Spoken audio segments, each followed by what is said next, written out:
कैसे हैं आप सब। तो चलिए दोस्तों, मैं उम्मीद करता हूँ कि आप सब बखैर आफियत होंगे और जहाँ भी होंगे रब के हिफ्ज़ व अमान में होंगे।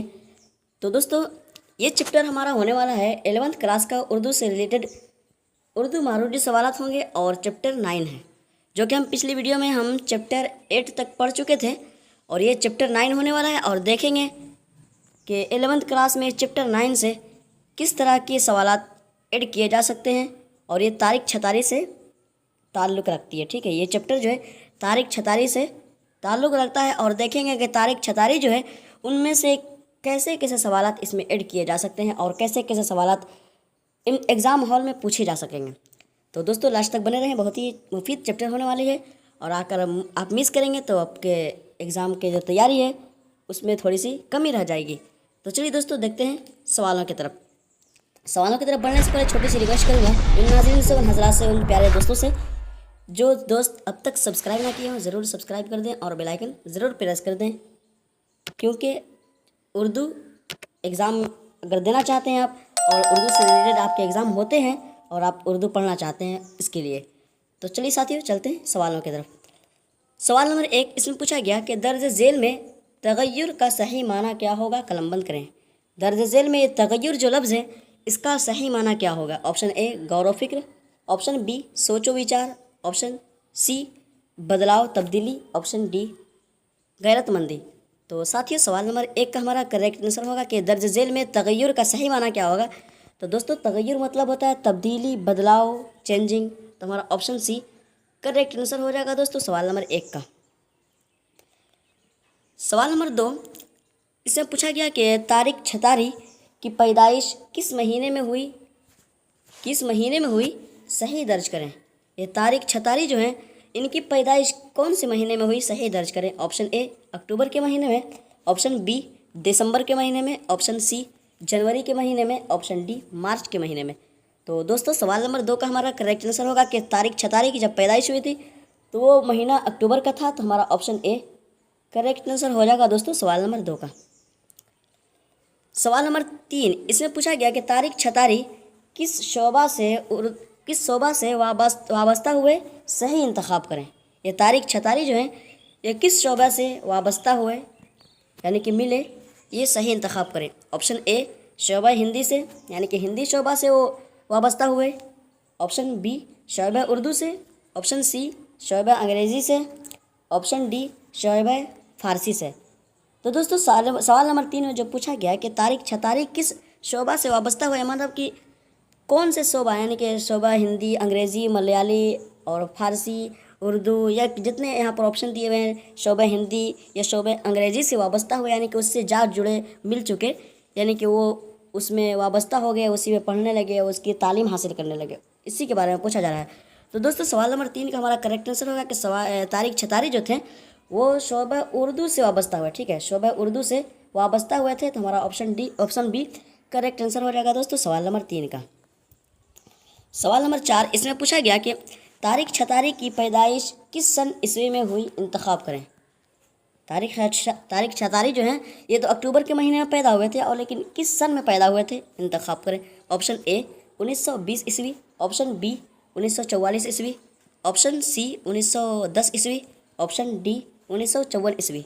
तो साथियों, सवाल नंबर 4 का हमारा करेक्ट आंसर होगा कि अक्टूबर के महीने में तारिक छतारी की पैदाइश हुई थी और वो सन ईस्वी जो चल रहा था 1954 ईस्वी चल रहा था। तो हमारा ऑप्शन डी करेक्ट आंसर हो जाएगा दोस्तों सवाल नंबर 4 का। सवाल नंबर 5 इसमें पूछा गया कि दर्ज झेल में तारिक छतारी के अफसाने की सही निशानदही करें। ये तारिक छतारी जो है उनके अफसाने की सही निशानदही करें कि यहाँ पर कौन सा अफसाना तारिक छतारी से मुताल्लिक है यानी कि उनकी लिखी हुई है।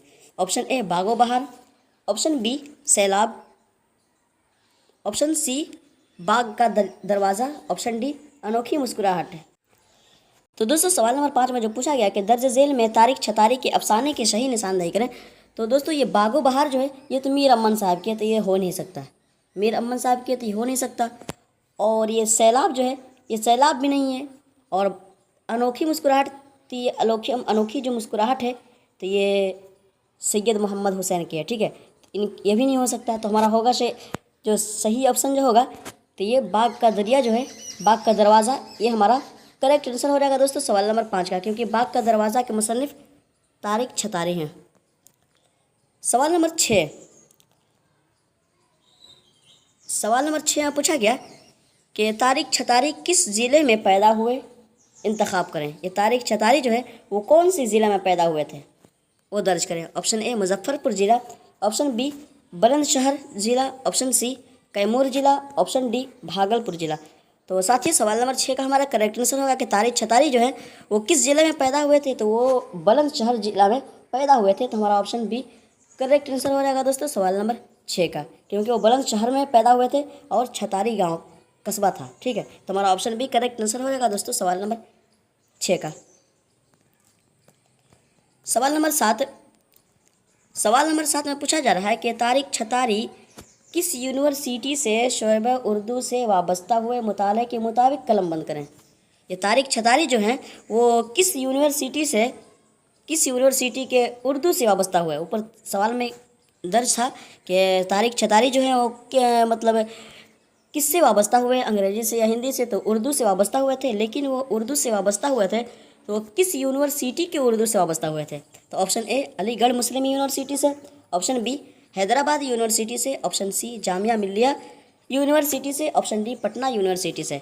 तो दोस्तों सवाल नंबर 7 का हमारा करेक्ट आंसर होगा कि तारिक छतारी जो है वो अलीगढ़ मुस्लिम यूनिवर्सिटी से उर्दू से वाबस्ता हुए थे। ठीक है, अलीगढ़ मुस्लिम यूनिवर्सिटी के उर्दू से वाबस्ता हुए थे। तो हमारा ऑप्शन ए करेक्ट आंसर हो जाएगा दोस्तों सवाल नंबर 7 का। सवाल नंबर 8, सवाल नंबर 8 है पूछा जा रहा है दोस्तों कि दर्ज झेल में जाने पेदर का माना क्या होगा, सही निशानदही करें। ये जाने पेदर जो है इसका सही माना क्या होगा, निशानदही करें।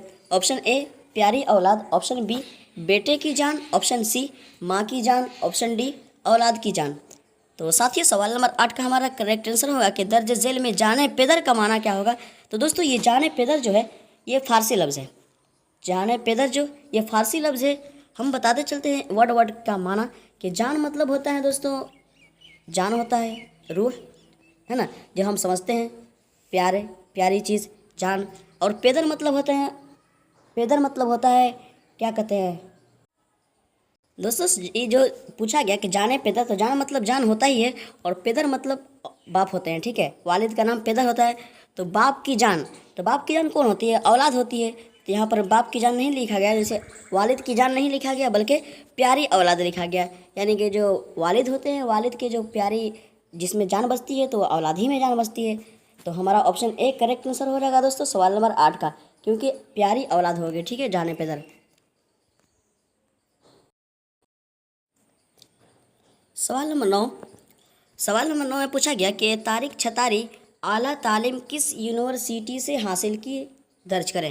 ये तारिक छतारी जो है वो किस यूनिवर्सिटी से आला तालीम हासिल किए थे। ऑप्शन ए पटना यूनिवर्सिटी से, ऑप्शन बी दिल्ली यूनिवर्सिटी से, ऑप्शन सी अलीगढ़ मुस्लिम यूनिवर्सिटी से, ऑप्शन डी भागलपुर यूनिवर्सिटी से। तो दोस्तों सवाल नंबर 9 का हमारा करेक्ट आंसर होगा कि तारिक छतारी जो है वो आला तालीम हासिल जो किए थे वो अलीगढ़ मुस्लिम यूनिवर्सिटी से किए थे। तो हमारा ऑप्शन सी करेक्ट आंसर हो जाएगा दोस्तों सवाल नंबर 9 का।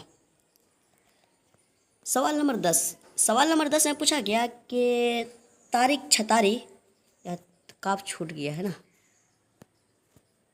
तारिक छतारी होना चाहिए,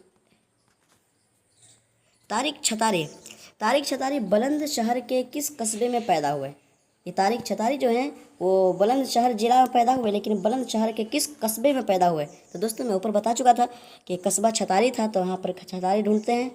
छतारी ऑप्शन डी पर है, तो हमारा ऑप्शन डी करेक्ट आंसर हो जाएगा दोस्तों सवाल नंबर 10 का, क्योंकि तारिक छतारी जो है बुलंदशहर के ये छतारी कस्बा में पैदा हुए थे। तो हमारा ऑप्शन डी करेक्ट आंसर हो जाएगा साथियों सवाल नंबर 10 का। सवाल नंबर 11, इसमें पूछा गया कि दर्ज झेल में लकीर के मुसन्निफ कौन है, दर्ज करें। ये लकीर जो है ये कोई अफसाना होगा, तो उसी के मुसन्निफ कौन है। ठीक है, होगा नहीं बल्कि है। ठीक, दर्ज झेल में ये लकीर जो है ये अफसाना है, उसके मुसन्निफ कौन है, दर्ज करें। Option A Syed Mohammad Mohsin, option B Premchand, option C Maulvi Zamiruddin, option D Tariq Chhatari. तो साथियों सवाल नंबर 11 का हमारा दुरुस्त और करेक्ट आंसर जो होगा कि दर्ज झेल में लकीर के मुसन्निफ कौन है, तो दोस्तों लकीर के मुसन्निफ तारिक छतारी हैं, तो हमारा ऑप्शन डी करेक्ट आंसर हो जाएगा साथियों सवाल नंबर 11 का। सवाल नंबर 12। सवाल नंबर 12 में पूछा जा रहा है कि दर्ज झेल में छतारी कौन सा लफ्ज़ है, सही मंतखब करें। ये छतारी जो है ये कौन सा लफ्ज़ है, सही मंतखब करें। ऑप्शन ए फ़ेली लफ्ज़ है, ऑप्शन बी निस्बती, ऑप्शन सी लक़बी, ऑप्शन डी कुन्नियत। तो साथियों सवाल नंबर 12 में जो पूछा गया कि ये दर्ज झेल में छतारी जो है वो कौन सा लफ्ज़ है। तो फ़ेली मतलब दोस्तों फ़ेल से मुताल्लिक, जैसे फ़ेली, जैसे फ़ेल तो हो ही नहीं सकता है फ़ेल से मतलब, क्योंकि फ़ेल तो होता है काम, किसी काम को, जैसे फ़ेल को काम को कहते हैं, जैसे कि कर रहा है, पढ़ रहा है, या पढ़ने वाला है या पढ़ेगा, तुम करो या तुम मत करो, है ना, क्या तुमने पढ़ा, ये सब जो होते हैं, जैद ने बकर को मारा, ये सब तमाम फ़ेल हैं। तो हम फ़ेल, ये फ़ेली चीज़ है, ये नहीं है।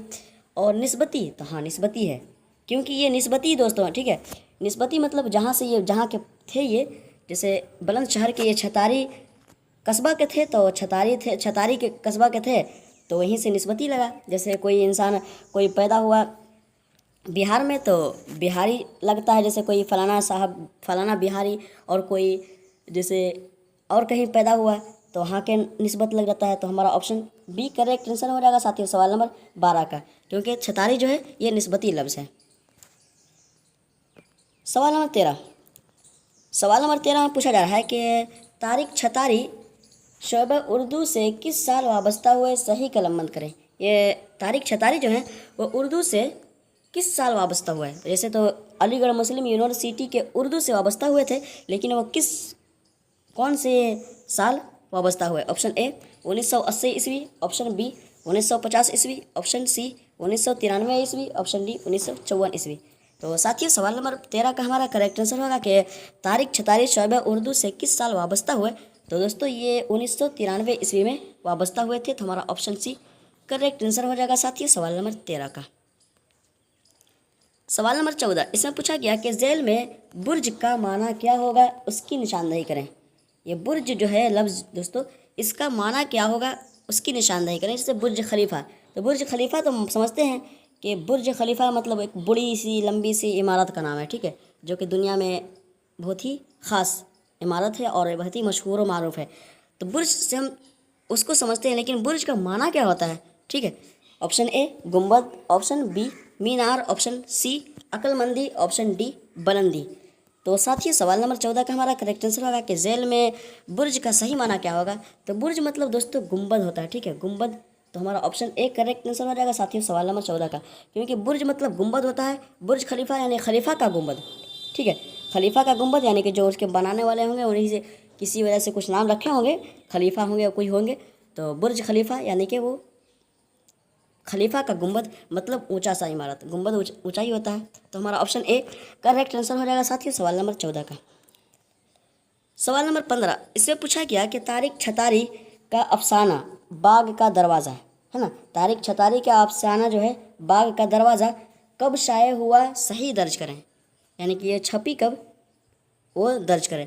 ऑप्शन ए 1994 ईस्वी, ऑप्शन बी 2002 में, ऑप्शन सी 2001 में, ऑप्शन डी 1950 ईस्वी में। तो साथियों सवाल नंबर 15 का हमारा करेक्ट आंसर होगा कि तारिक छतारी का अफसाना बाग का दरवाज़ा ये 2001 में शाये हुआ था। तो हमारा ऑप्शन सी करेक्ट आंसर हो जाएगा साथियों सवाल नंबर 15 का। तो चलिए साथियों सवाल नंबर 16 को देखते हैं।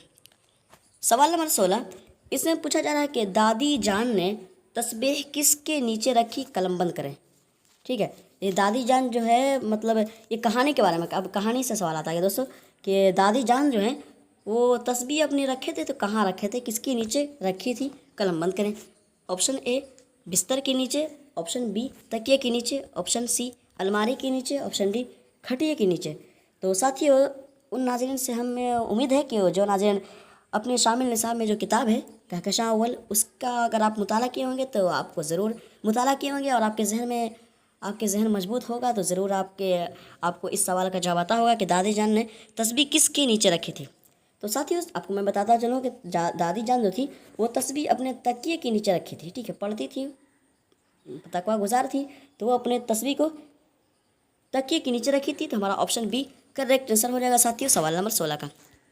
तो चलिए दोस्तों उन नाज़रीन से फिर से रिक्वेस्ट है जो नाज़रीन अब तक सब्सक्राइब ना किए हों और बेल आइकन प्रेस ना किए हों तो ज़रूर सब्सक्राइब कर दें और बेल आइकन प्रेस कर दें, और हो सके तो अपने दोस्तों, अहबाब, साथियों तक, अहबाब व अकारिब तक ज़रूर शेयर कर दें ताकि वो भी इस वीडियो से, इस चैप्टर से फ़ायदा हासिल कर सकें। सवाल नंबर 17। सवाल नंबर 17 में पूछा जा रहा है दोस्तों कि कहानी में राजपाट छोड़कर कौन चला गया, सही दर्ज करें। ये कहानी जो कहानी है बाग का दरवाज़ा, उस कहानी में राजपाट छोड़कर कौन शख्स था जो चला गया, सही दर्ज करें। ऑप्शन ए वज़ीर, ऑप्शन बी वज़ीर मतलब उसको वज़ीर को मिलता होगा राजपाट इसलिए छोड़कर चला गया। किसान, क्या किसान था कि किसान को किसी को राजपाट दिया जा रहा था, ये छोड़कर चला गया। ऑप्शन सी शहज़ादा, यानी कि उसी के ख़ानदान से। ऑप्शन डी बादशाह। तो दोस्तों सवाल नंबर 17 का हमारा करेक्ट आंसर होगा कि कहानी में राजपाट छोड़कर कौन चला गया था। तो दोस्तों ये शहजादे थे, ठीक है, शहजादा थे जो राजपाट को छोड़कर चले गए थे। तो हमारा ऑप्शन सी करेक्ट आंसर हो जाएगा साथियों सवाल नंबर 17 का। सवाल नंबर 18, इसमें पूछा गया दोस्तों कि शायद वो आएगा, शायद वो आएगा, ये कौन सा फेल है, दर्ज करें, सही दर्ज करें। वो शायद वो आएगा, ये कौन सा फेल है, सही दर्ज करें। दोस्तों ये सवाल जो है ये ग्रामर से सवाल है दोस्तों। तो देखते हैं क्या क्या इसमें ऑप्शन है। ऑप्शन ए माजी शक्किया से है, ऑप्शन बी एहतमाली से है, ऑप्शन सी तमन्नाई से है, ऑप्शन डी मुस्तकबिल। तो दोस्तों ये सवाल नंबर 18 में जो पूछा गया कि शायद वो आएगा, ये कौन सा फेल है, मतलब ये कौन से फेल में किस ज़माने में कायम हो रहा है, वो पूछा जा रहा है। तो दोस्तों मैं आपको बताता चलूँ कि ये शायद वो आएगा, इसमें शायद की गुंजाइश है, यानी शक है कि वो आएगा, पता नहीं कि नहीं आएगा। शायद वो आएगा, अभी आया नहीं है, ठीक है, आने वाला है, लेकिन ये इसमें शक पाया जा रहा है। तो हमारा शक्किया कहाँ है, मादी शक्किया, ऑप्शन ए है। तो हमारा ऑप्शन ए करेक्ट आंसर हो जाएगा साथियों सवाल नंबर 18 का, क्योंकि जिसमें शक पाया जाए उसे मादी शक्किया कहते हैं, ठीक है। तो हमारा ऑप्शन ए करेक्ट आंसर हो जाएगा साथियों सवाल नंबर 18 का। सवाल नंबर 19, इसमें पूछा गया कि दर्ज झेल में मुज़क्कर की सही निशानदेही करें। मुज़क्कर जो लफ्ज़ है उसकी सही निशानदेही करें। ऑप्शन ए मछली, ऑप्शन बी तारीफ़, ऑप्शन सी किस्मत, ऑप्शन डी इंतखाब। तो साथियों मैं उम्मीद करता हूँ कि जो हजरात, जो नाज़रीन ज़्यादातर अपने रोज़मर्रा की गुफ्तगू में अपने अल्फाज को उर्दू से ढालते होंगे, उर्दू से मुनज़्ज़ह करते होंगे, उर्दू से संवारते होंगे, यानी कि मोटा मोटी बात कि आप उर्दू जानते होंगे या उर्दू अच्छे से बोलना जानते होंगे, तो ज़रूर आपको इस सवाल का जवाब मिल जाएगा। क्योंकि जो उर्दू अच्छे से बोल लेते हैं उन्हें पता होता है कि मुज़क्कर लफ्ज़ कौन सा है, कौन सा मुअन्नस लफ्ज़ है। तो चलिए दोस्तों मैं आपको बताता चलूँ कि सवाल नंबर 19 में जो पूछा गया कि दर्ज झेल में मुज़क्कर की सही निशानदेही करें, तो इसमें दोस्तों मछली जो है ये मुअन्नस है, ये हो नहीं सकती, ठीक है। तारीफ़, तो तारीफ़ मुअन्नस लफ्ज़ है, मेरी तारीफ़, उसका तारीफ़ नहीं, खुदा की तारीफ़, रसूल की तारीफ़, है ना, और फिर उसकी तारीफ़ था ना, तो तारीफ़ भी मुअन्नस है। और किस्मत जो है ये किस्मत भी मुअन्नस है, ठीक है, किस्मत मुअन्नस है। तो हमारा ऑप्शन डी करेक्ट आंसर हो जाएगा साथियों सवाल नंबर 19 का, क्योंकि इंतखाब जो है ये मुज़क्कर लफ्ज़ है। तो हमारा ऑप्शन डी करेक्ट आंसर हो जाएगा। सवाल नंबर 20, सवाल नंबर 20 में पूछा गया कि एक शोर उठा और डॉट डॉट डॉट अंदर दाखिल हो गई, मुनासिब लफ्ज़ से जुमला मुकम्मल करें। एक शोर उठा और अंदर दाखिल हो गई, यहाँ पर क्या ऐड होना चाहिए, वो मुनासिब लफ्ज़ से जुमला मुकम्मल करें। ऑप्शन ए भेड़, ऑप्शन बी बकरी, ऑप्शन सी कनीज़, ऑप्शन डी मुसीबत। तो साथियों सवाल नंबर 20 का हमारा करेक्ट आंसर होगा कि एक शोर उठा और अंदर दाखिल हो गई, तो क्या दाखिल हो गई। तो दोस्तों सवाल नंबर 20 का हमारा करेक्ट आंसर होगा कि भेड़ दाखिल हो गई, ठीक है। एक शोर उठा और भेड़ दाखिल हो गई अंदर, भेड़ अंदर दाखिल हो गई। तो हमारा ऑप्शन ए करेक्ट आंसर हो जाएगा साथियों सवाल नंबर 20 का। सवाल नंबर 21, इसमें पूछा गया कि दर्ज झेल में हसद का माना क्या होगा, सही दर्ज करें। ये हसद जो लफ्ज़ है हम अक्सर बारहा सुने होंगे, हसद कर रहा है वो इंसान, उससे हसद करता है, वो मुझसे हसद करता है, या फलाना ढकाना कुछ भी सुने होंगे। तो दोस्तों ये हसद जो है इसका असल माना क्या होता है, ठीक है। तो ऑप्शन ए शेर, ऑप्शन बी तलवार, ऑप्शन सी कीना जलन, ऑप्शन डी चाकू। तो साथियों सवाल नंबर 21 का हमारा करेक्ट आंसर होगा कि हसद मतलब होता है कीना जलन, ठीक है। तो हमारा ऑप्शन सी करेक्ट आंसर हो जाएगा साथियों सवाल नंबर 21 का। सवाल नंबर 22, इसमें पूछा गया कि बाग का दरवाज़ा कैसी कहानी है, सही कलम बंद करें। ये बाग का दरवाज़ा जो है कहानी, ये कैसी कहानी है। ऑप्शन ए मानवी कहानी है, ऑप्शन बी अलामती कहानी है, ऑप्शन सी तहकीकी कहानी है, ऑप्शन डी मज़ाहिया कहानी है। तो साथ ही सवाल नंबर 22 का हमारा करेक्ट आंसर होगा कि बाग का दरवाज़ा जो है ये कैसी कहानी है। तो दोस्तों ये अलामती कहानी है, ठीक है। तो हमारा ऑप्शन बी करेक्ट आंसर हो जाएगा साथ ही सवाल नंबर 22 का। सवाल नंबर 23 इसमें पूछा गया कि तारिक छतारी ने ... से भी काम लिया, खाली जगह पुर करें। ये तारिक छतारी जो है किससे काम लिया, यहाँ पर क्या ऐड होना चाहिए जो कि दुरुस्त जुमला बैठे, ठीक है। कि तारिक छतारी उससे काम लिया। ऑप्शन ए तहकीकी राव से काम लिया, ऑप्शन बी तालीमाती राव से काम लिया, ऑप्शन सी मंतकी राव से काम लिया। मंतकी राव मतलब है उसके हिसाब से काम लिया, उसके बिना पर उसी के अकॉर्डिंग काम लिया। और ऑप्शन डी शऊर की राव से काम लिया। तो साथ ही सवाल नंबर 23 का हमारा करेक्ट आंसर होगा कि तारिक छतारी ने शऊर की राव से काम लिया, ठीक है। शऊर की राव से काम लिया यानी कि उसी के बनिस्बत उसी के अकॉर्डिंग काम लिया। तो हमारा ऑप्शन डी करेक्ट आंसर हो जाएगा साथ ही सवाल नंबर 23 का। सवाल नंबर 24 इसमें पूछा गया कि तारिक छतारी और किस दास्तानों से वाकिफ़ हैं, मुंतखब करें। ये तारिक छतारी जो है और किस दास्तानों से वाकिफ़ है, मतलब उससे मुत्तफ़िक है, उसको जानते हैं।